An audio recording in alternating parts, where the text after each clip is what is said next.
national treasure. 68% of the UK believe the institution is good for the country. Oh, it's fantastic! When there is a royal event and people flock just to catch a glimpse, there's a little bit of magic in that, isn't there? In an era that increasingly values merit over birth, has the concept of a royal family grown outdated? Trooping the colour, the Queen's official birthday celebration and the greatest parade of each year in Britain. Or do an adoring public at home? It's this stalwart symbol of what it means to be British. And away. Remain loyal.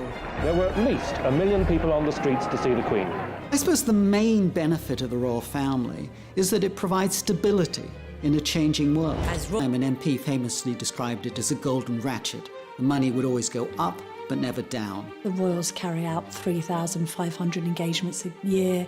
It seems like people are getting a good bang for their buck. But in an uncertain financial climate... This is a huge amount of money draining away from the public purse. With all the private planes, trains and pimped-up automobiles. Well, the Queen is the most travelled monarch in all history. Princess Elizabeth and Prince Philip board a plane for the 30,000-mile tour around the world. Not to mention the pomp. The royals are like celebrities. When they wear a certain brand of something and we like it, we all want to wear that too, or have a bit of that too, that royal sparkle.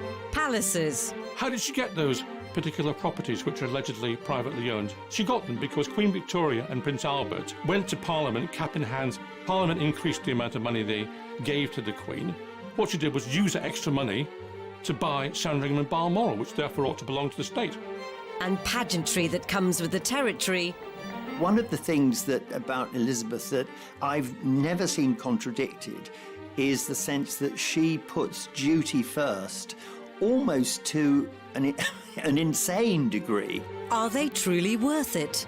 It's a bad deal in terms of value for money, and the taxpayer getting ripped off. Today, Forbes estimate the wealth of the royal family to be £70 billion. Whilst that might be almost incomprehensible to most people, when the average family lives on just over £30,000 a year. British look to the monarchy as a beacon of continuity and stability, and because they transcend politics, there's this sense that you're safe with them. That was especially important during the war. Famously, the Queen Mother, when told by her courtiers and the government, look, you must leave the country, she said, the King won't leave London, and so we're not leaving London. And many people have said that gave the royal family at least a century of credit with the British public. The sense of security the royal family brought the nation was symbolised by a show of splendour at Queen Elizabeth's coronation. It was sprinkling some, royal fairy dust on the nation, made everyone happy. So it probably justified paying a bit more money on it in order to make everyone much happier. I was a kid, I saw the coronation, and what really came off at the time of coronation was sweets. Which pleased everybody, sweets and biscuits. Though some might argue the expense was elaborate in such austere times. People were on rations just after the Second World War, in the run-up to the coronation, but actually the cash was splashed a bit to cheer people up after what had been a really difficult period and have this focus of Britishness, really, a celebration of the pomp and pageantry, which had been partly responsible for helping the Allies to win the war. And it was a tremendous day, and it was a tremendous start to the Queen's reign. And the way to maintain the monarch's new momentum was to get immersed among the masses. Walkabouts were nothing new. King George V, Queen Mary, did walkabouts during their reign. But for the Queen, it was a novel idea, it was something new, it was something that it brought her closer to the people, it brought the people closer to her. Throughout her life as the figurehead of the royal brand, the Queen has notched up over 20,000 engagements during her reign, providing morale boosts to workforces and the public at large. On a visit to Scotland, Queen Elizabeth and Prince Philip visit the ancient Kingdom of Fife. coal rich for over 7 centuries. And to the delight of Scott miners, descend Roth's Pit, newest of the Fife collieries. It's the first time the Queen has ever gone down into a mine. A novel and entertaining experience for all concerned. Elizabeth's white coveralls remained almost spotless, testimony to the modernity of the Roth's mine. She knows that there may be occasions when people see her for one time in their life and talk about it for years afterwards, so she wants to make that memorable. She has made it her mission to be so and has encouraged other members of the royal family to be as transparent and obvious as she has been, so that people feel that they're getting their money's worth and that they're getting to see the royals in action. She is that one constant figure. And I think when you see someone embedded in the culture, you actually get used to them, that they're a trust figure, they're part of the furniture.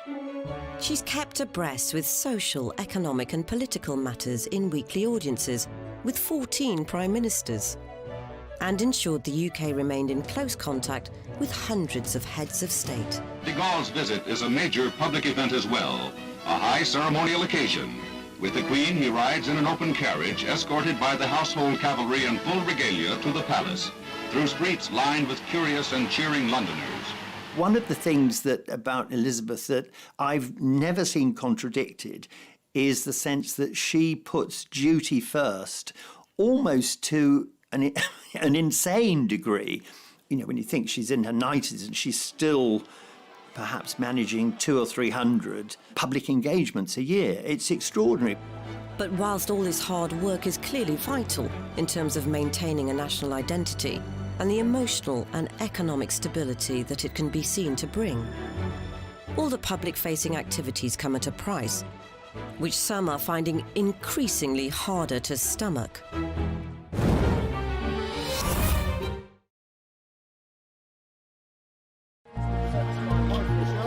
The question of whether the royals are worth it is certainly nothing new, and so throughout her lengthy reign, the Queen has ensured her family are always seen to do their bit for society.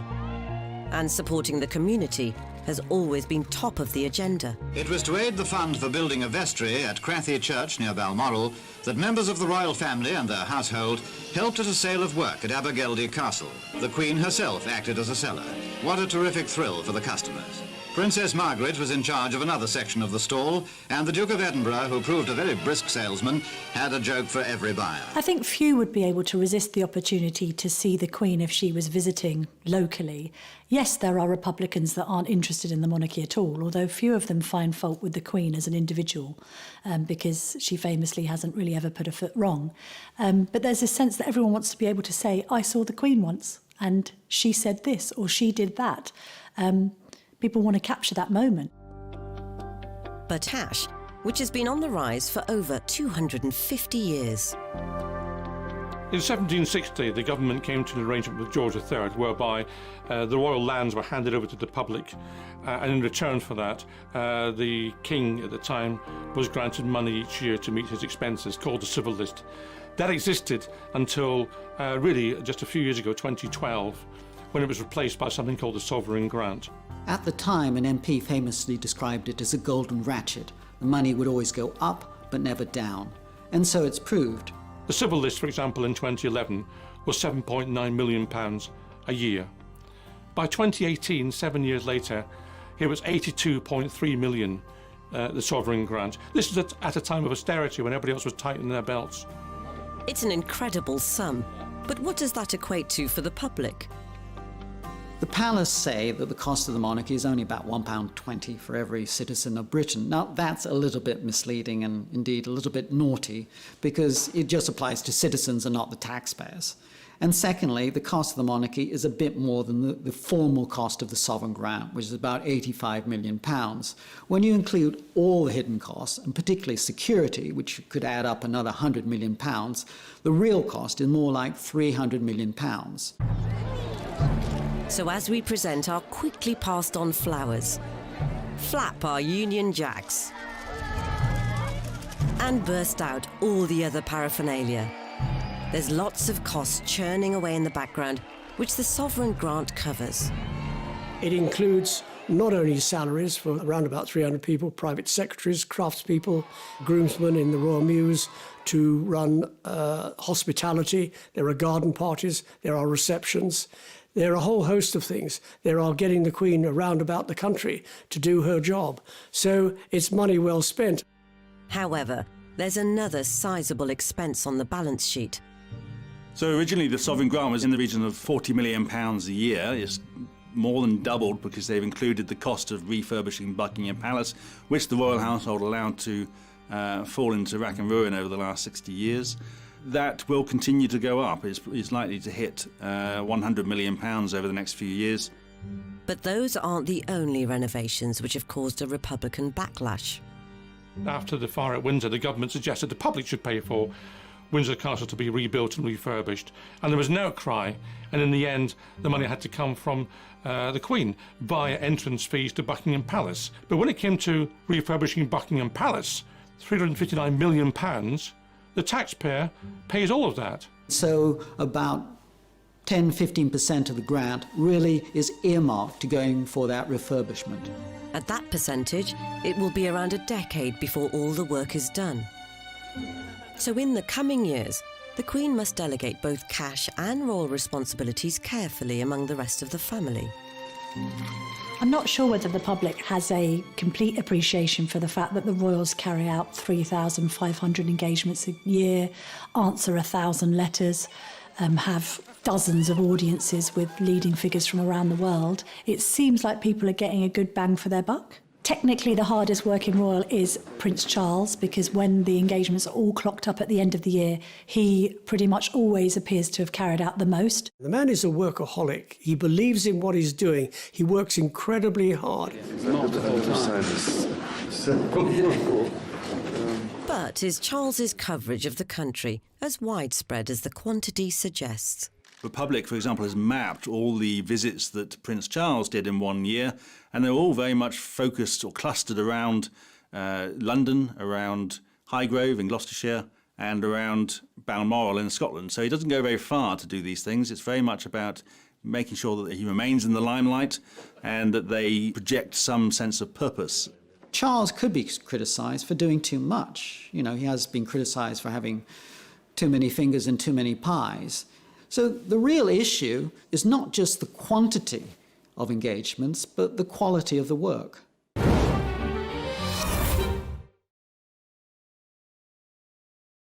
So, are the rest of the firm pulling their weight and adding value to society? Princess Anne is always regarded as a legendary royal trooper because she very much likes to pack the engagements in. And indeed, it's not unheard of for Princess Anne to do 7, 8 or 9 engagements in one day. An impressive stat, yes. But is it perhaps overexposure? People like Princess Anne do diligently go about their business, add value to the charities they support, do so in a conscientious and low-key way. The fact of the matter is, however, that the majority of functions are carried out by those who are quite elderly in the royal family. We don't see the same numbers for the junior royals, including Prince William, who carries out barely 200 functions a year. And there will always be debate as to how large a team the Queen can justify. There are currently 16 members of the royal family who are considered working royals, like Princess Alexandra. Who is Princess Alice, for example? Has anyone heard of her? You know, what does Princess Michael of Kent do these days? You know, why do we need these people? In the past, those titles would have meant something even if you didn't recognise them. I think these days, not recognising them would cause most people to think, well, why are we still paying for them? This isn't just a Republican viewpoint. After the Queen goes, Charles says he wants to slim down royal family, which is him and Camilla, Kate and William, and their children with the rest of the royals off the payroll. But for those that still live off the sovereign grant and the general financial security that brings, just to recap, 86 million quid at the last count. They're expected to promote the royal brand with dignity, and usually that will involve a stint in the armed forces. The military is a safe option for the royal family. There's no commercial prerogatives. You're kept out of the way. It's always been difficult for members of the royal family to go into business, to go into trade, because People always accuse you of cashing in on your name. But when Prince Edward ditched the Marines for work experience with Andrew Lloyd Webber, it was the start of an uneasy journey into an untried industry for the royal family. It's the lowest rung on the learning process of working in theatre, and he will have no status whatsoever. We will not be using him in any PR capacity, purely as an employee to learn the business. Edward's working ambitions were truly uncharted territory. And what he then seemed to think that he could do was to bring the stage to the royal family and put them on the stage. And clearly, as far as he was concerned, let's get rid of all the old cobwebs, let's show how wonderfully entertaining we all are. His plan was to do a charity remake of a knockabout assault course TV. The knockout was an unmitigated disaster. It was one of those things that, like, maybe on paper or in theory seemed like a good idea, and then as soon as it was on screen, it quickly became apparent what a bad idea it was. The broadcast footage is now under embargo, yet body language expert Judy James recalls the impact it had on viewers. It was dreadful for the public because the public wanted to see more of the royal family, and I remember when that was advertised, great, let's see them being funny and everything like that. But when you get what you ask for and it's awful, you know straight away, actually, no, I'd rather have them with their hands behind their back and not speaking too much. Edward's press conference afterwards did little to add merit to the venture. First of all, I have to apologise if I go to sleep at the middle of this. Media were not allowed to watch proceedings live. We had to watch it on television. And it was a cold day, it was in a tent, there were no refreshments, and Edward came in at the end of it and sat at a table, sort of slightly raised, and looked at the assembled crowd of media and said, well, what do you think of it? And they was, it's a walkout. Which just about summed it up. I think Edward had set himself up to be a champion in his own right. This was his star of the royal family. His brothers had been heroes, they'd been in the armed forces, etc., but he was going to do it theatrically and do this wonderful show that everybody would love him, and the royal family would say, oh no, Edward, you are now the most famous member of the royal family, and it didn't quite work out like that. I suppose it's difficult being the fourth son of the monarch. You don't really have a role, you have to create one for yourself. After an ill-fated foray into TV production, Edward was ultimately brought back in line as a working royal. There's this sense you've got to behave properly because you've got to be accountable. You've got to show that you're dutiful above all else, almost to the point sometimes where you've got to sacrifice your private life for duty. And that's a very difficult thing for many people. I mean, the royals are only human after all. It's no easier for them to do that than it would be for any of the rest of us who are not in the spotlight. Recently, the Queen's grandson, Peter Phillips, also fell foul in trying to do his own thing. They're entitled to their private people, but what is wrong is when they then invoke the royal name to boost their commercial activities. Peter Phillips was busy selling milk to the Chinese and pretending it all came from Windsor and the royal family drink this every morning and so on. That was an attempt to use his links with the royal family for commercial activities. That's entirely improper. One necessary activity for working royals is to represent the UK abroad. And whilst news reports may focus on how they sample regional delicacies, don the local dress, and generally embrace the culture, there's lots of crucial work going on off camera. Ever since before she ascended the throne, the Queen has been instilling royal values all over the world. Well, the Queen is the most travelled monarch in all history, and because she is the head of the Commonwealth as well as head of state in the UK, she needs to travel to Commonwealth countries to make sure that those countries appreciate the fact that they're seeing their Queen in the flesh. The royal family are our secret weapon in selling the UK abroad. Various governments abroad in foreign countries are more likely to take note of the United Kingdom if there's a member of the royal family on their doorstep rather than some dishevelled politician. They can see politicians anytime. They can't see the royal family at any time. It's absolutely right, of course, that the Queen and members of the royal family travel abroad to represent this country. However, some members of the royal family believe that, first of all, they do not have to use commercial airlines, but they must travel by private jet at vast cost to the taxpayer. People perhaps think that this is excessive. I would say the counter-argument to that is you can't expect the Queen necessarily to go on EasyJet. At its peak, the annual travel spend was a whopping 18 million. These days, it's nearer to 3 or 4. But besides flights, how do they spend so much? They always take large teams with them, including hairdressers, including dressers and valets, and of course their whole press team. So this rapidly becomes a very expensive venture compared, for example, to an ambassador or politician who would cost a fraction of that, because they simply wouldn't get away with taking that kind of team with them. And let's not even get started on the outfits. I mean, the royals don't do capsule wardrobes. The Canada leg of this tour, 6,000 kilometres, approximately 50 separate events, and of course 40 outfits. There may be a job in the morning that requires trousers, an afternoon job that requires a floaty summer dress, and in the evening, full white tie attire. This is a world away from a typical family holiday. It's a family holiday multiplied by the hundreds. Whilst it may seem to cost the earth for the royals to travel the globe, it's all about adding deeper value to the union at large. Absolutely, it's a way of maintaining shared history. Also, it gives a morale boost to countries to see royalty there. It also serves to keep ideas of republicanism at bay. Australia's flirted with the idea of republicanism, Canada's flirted with the idea of it, and it's no surprise, perhaps, that both of those countries have recently been visited by high-profile royals, including the Duke and Duchess of Cambridge and their children. They made it real. They brought the monarchy to the people. With such strong international relations to withhold, it's been integral for the Queen to ensure her representatives maintain her good name. But financial controversies in the recent past have seen the notion of royal entitlements come under fire.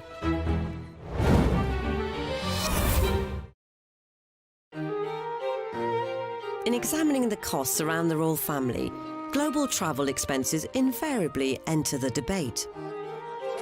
The prince doesn't pay for his trips to exotic places, but then he couldn't afford to. He hasn't been well off by royal standards, but today it gets better. He'll have a full £20,000 a year from the Queen's civil list for a start. And one man who became central to that was Prince Andrew. The Duke of York was nicknamed Air Miles Andy for his propensity to rack up private jet travel on jobs that some people suggested might not have been particularly useful to Britain. I asked a parliamentary question after one particularly excessive year of travel by Prince Andrew as to what particular trade deals he had managed to put together in his role as trade envoy. The government couldn't name one. Meanwhile, the expenses could be quantified. Some of these trips were quite extraordinary in the cost. £100,000 or more for a flight to or trip to the United States, $30,000 for a visit to Japan. In the last year that he was in this official role, it was more than £600,000 in the year spent on travel costs alone. I once went to Mexico for an interview that I did with him to mark his 50th birthday. There was a huge entourage, and to be fair, there's a massive kidnapping risk in Mexico City, but you've never seen a motorcade like it.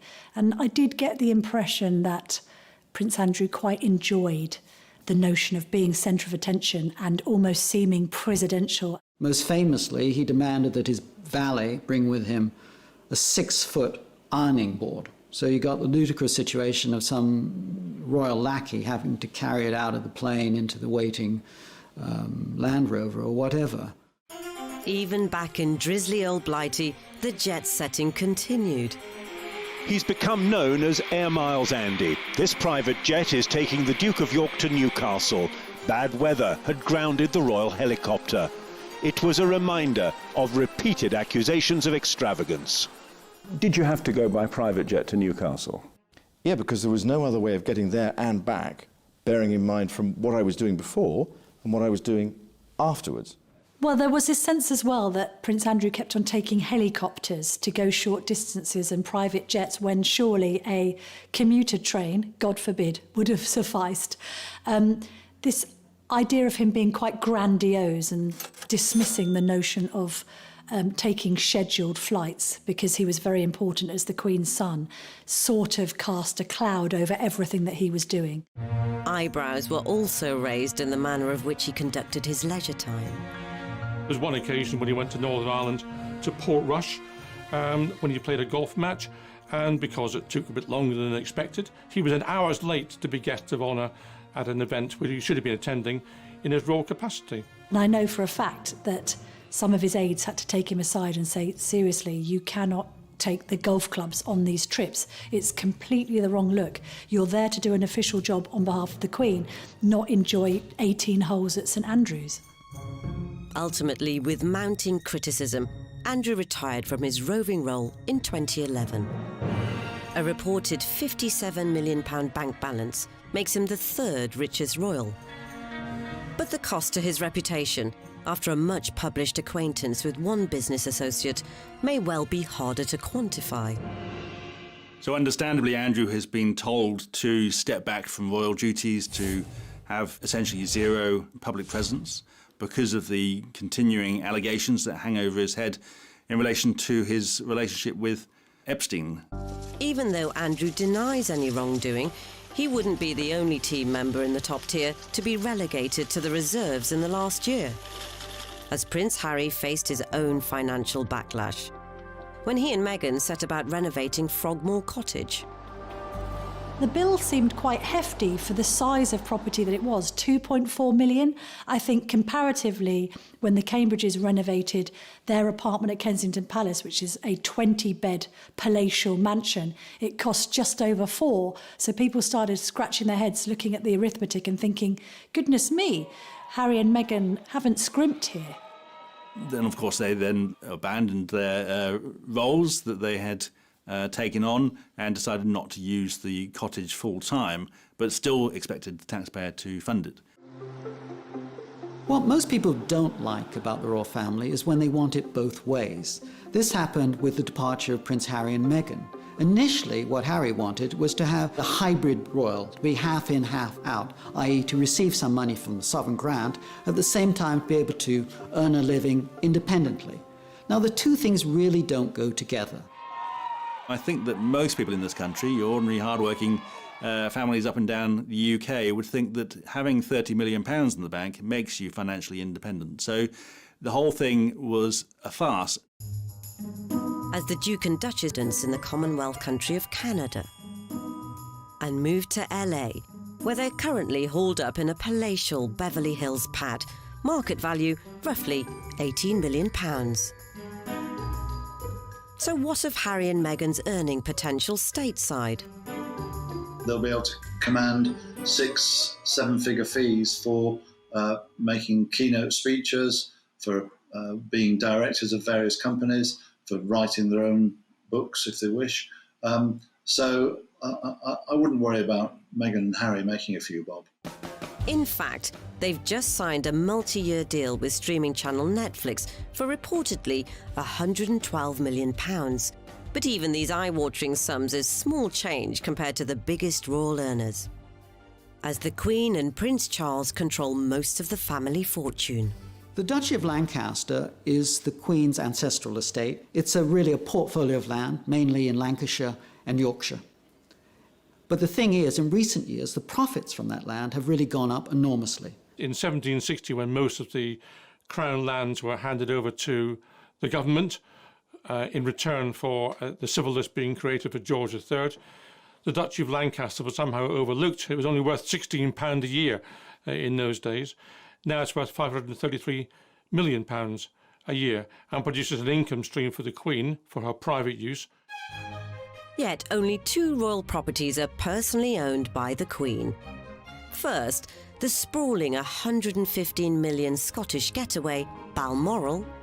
The Queen famously spends about 2 months of the year up in Balmoral, and other members of the family like to go to their country estates. So it's a very difficult thing to keep a balancing act between, on the one hand, connecting with the mass of the population, which is their role, and at the same time having a degree of privacy, which keeps them sane. Second, Sandringham, a relative steal at around £50 million. How did she get those particular properties which are allegedly privately owned. She got them because Queen Victoria and Prince Albert, back in the 19th century, went to Parliament, cap in hand, said they hadn't enough money to make ends meet to meet their official expenses. Parliament increased the amount of money they gave to the Queen. She didn't need it at all. What she did was use that extra money to buy Sandringham and Balmoral, which therefore ought to belong to the state. The Queen's personal fortune is an estimated £350 million, which may even be exceeded by Prince Charles's own bulging piggy bank, thanks to his estate, the Duchy of Cornwall.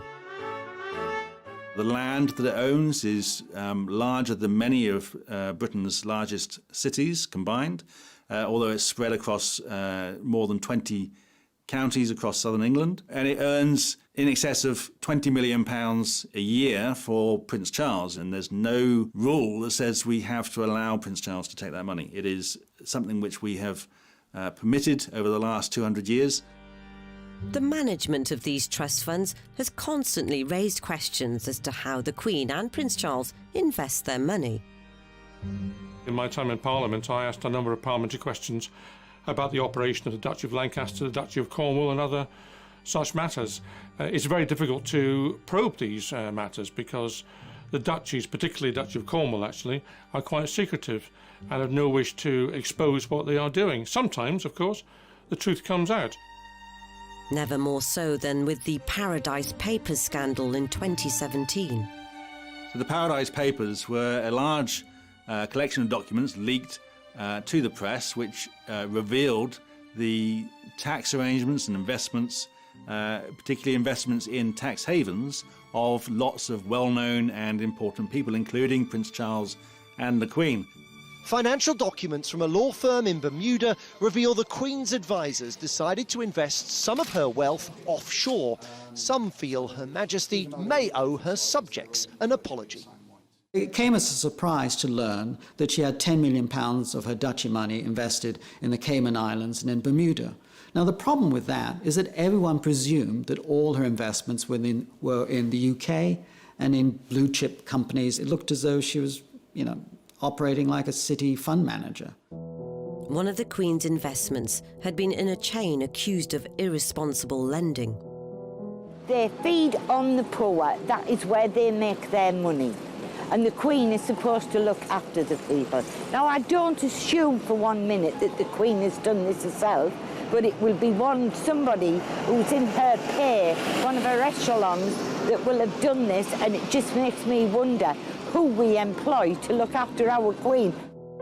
The Paradise Papers were a very interesting revelation. Places like the Cayman Islands were benefiting rather than the UK.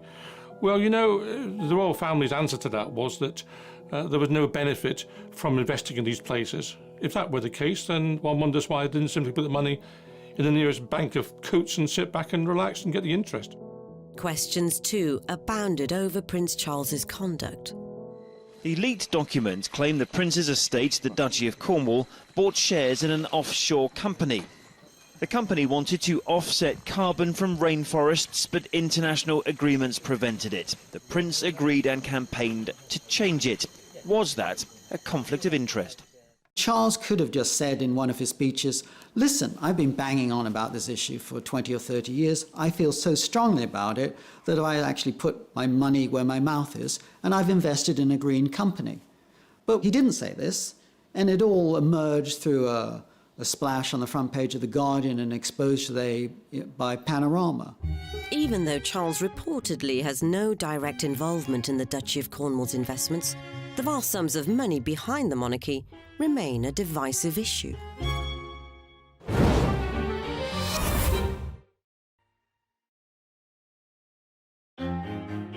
Queen Elizabeth II has reigned for over 65 years, with each significant milestone marked with increasing pomp and circumstance. Even the Silver Jubilee in 1977 was a show of wealth beyond comprehension. Monarchists would argue lavish occasions like this are more than recompensed by the Crown Estate. The Crown Estate is valued at around £14 billion, making a profit of around £340 million a year, which goes to the government. It's yet another collection of land and property. including the Queen's preferred schmoozing hub, Windsor Castle. The welcoming head of state was Queen Elizabeth II, as she, President Reagan, Mrs. Reagan, and Prince Philip looked on from the reviewing platform. The Grenadier Guards helped establish once again that no one is better at pomp and ceremony than the British. But there's also other more surprising portfolio particulars, such as Ascot Racecourse and the entirety of Regent Street. And it's not just inland income being generated. The Crown Estate owns all of the seabed, or most of the seabed around the UK, out to as far as 12 nautical miles. So that's an enormous amount of undersea real estate.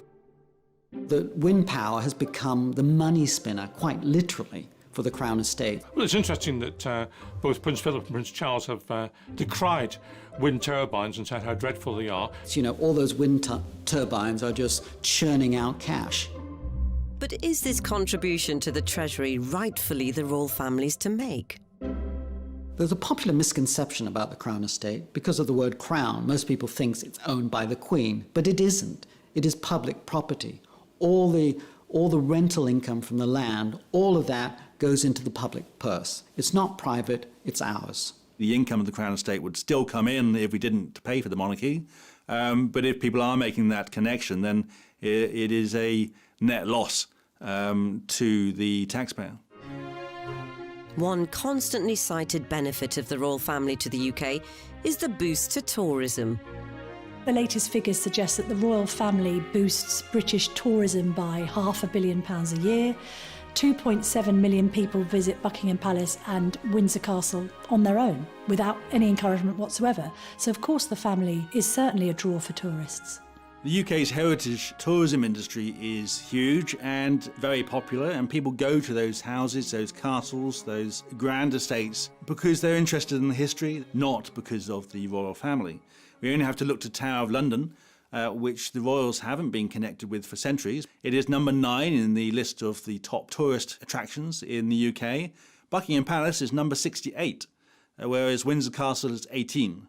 So, you know, these attractions are not the big draw that people think they are, and people will still go there. And I imagine in much larger numbers they would go to Buckingham Palace if it was not being lived in, if you could walk through the front gates, through the courtyard, through the gardens, and through all of the rooms. The third way many believe the royals add value is via the royal brand itself, which covers all those essential milestones the public wants to be part of. Prince William, David Cambridge and the Duchess there, all making their way out like so many families do. I think after George was born, 100-odd million was spent on people buying related trinkets.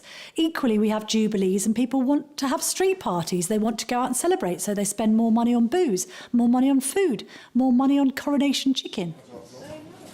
And all through their lives, we may copy what the royals wear or partake of items bearing royal patronage. The royals are like celebrities. When they wear a certain brand of something and we like it, we all want to wear that too, or have a bit of that too, that royal sparkle. It's estimated through informal endorsements, royal warrants and other media coverage, the royal family added an extra £887 million to the economy.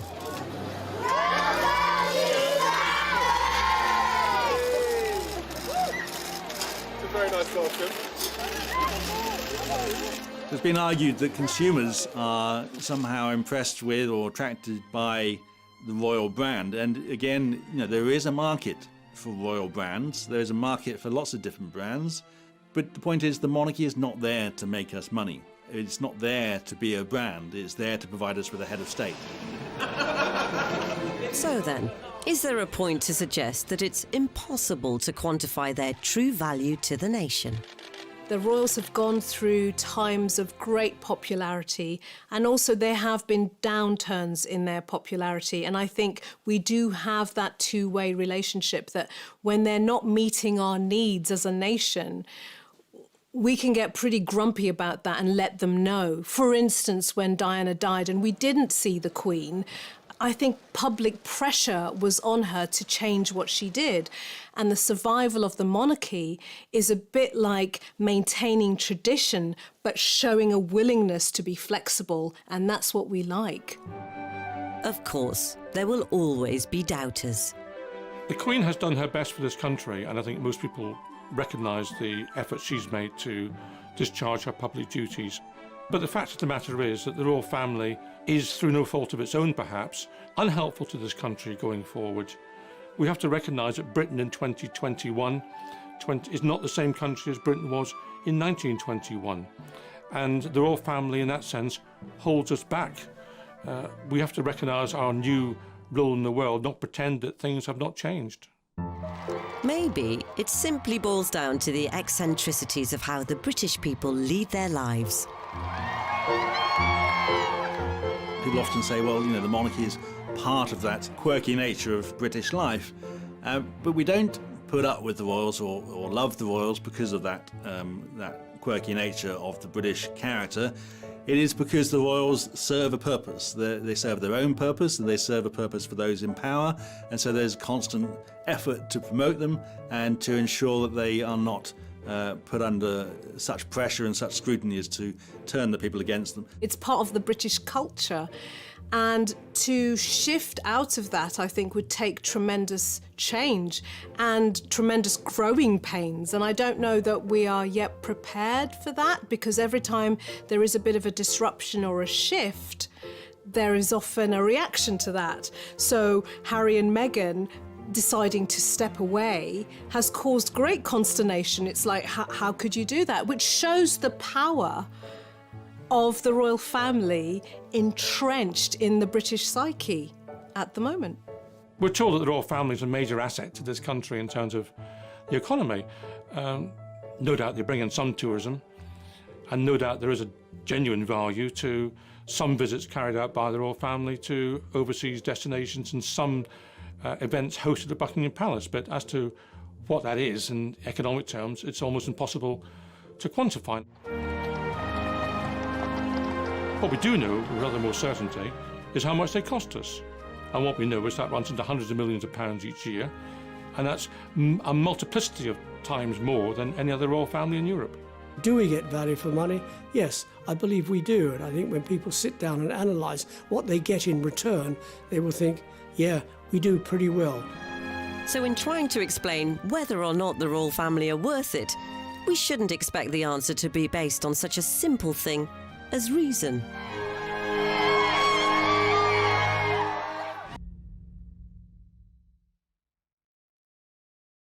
Like £300 million. So as we present our quickly passed on flowers, flap our Union Jacks. Trip to the United States, 30,000 for a visit to Japan. In the last year that he was in this official role, it is more than £600,000 in the year spent on travel costs alone. I once went to Mexico for an interview that I did with him to mark his 50th birthday. There was a huge entourage, and to be fair, there's a massive kidnapping risk in Mexico City, but you've never seen a motorcade like it. And I did get the impression that Prince Andrew quite enjoyed the notion of being centre of attention and almost seeming presidential. Most famously, he demanded that his valet bring with him a 6-foot ironing board. So you got the ludicrous situation of some royal lackey having to carry it out of the plane into the waiting Land Rover or whatever. Even back in drizzly old Blighty, the jet setting continued. He's become known as Air Miles Andy. This private jet is taking the Duke of York to Newcastle. Bad weather had grounded the royal helicopter. It was a reminder of repeated accusations of extravagance. Did you have to go by private jet to Newcastle? Yeah, because there was no other way of getting there and back, bearing in mind from what I was doing before and what I was